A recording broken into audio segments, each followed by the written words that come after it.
Naghahanda ng Philippine National Police para masiguro ang seguridad sa pagdiriwang ng Araw ng Kalayaan bukas. At live mula sa Camp Crame, may express report si Mobile Journal Jazz Paredes. Jazz, ano na daw ba ang mga preparasyon ng pulisya para bukas?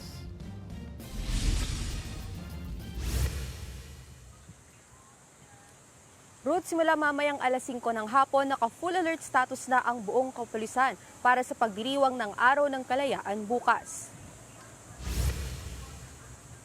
Ayon kay PNP Chief Police General Melencio Nartates, halos 90,000 na mga pulis ang nakadeploy sa buong bansa.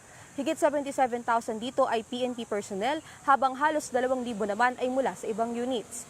May nakadeploy din na higit 10,000 force multipliers para masiguro ang kaayusan sa seguridad sa Araw ng Kalayaan.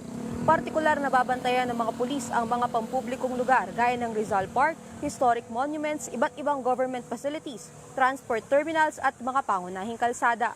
Pinasusiguro rin ang seguridad sa mga Independence Day activities, gaya ng mga flag raising ceremonies, wreath laying at iba't ibang civic at military parades.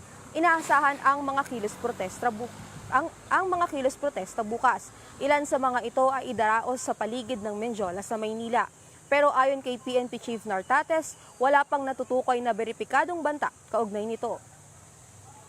Ruth, nakahanda rin daw ang PNP na makipag-ugnayan sa Senado at pang opisyal ng pamahalaan upang masiguro ang seguridad at kapayapaan dito sa Araw ng Kalayaan bukas. Ruth?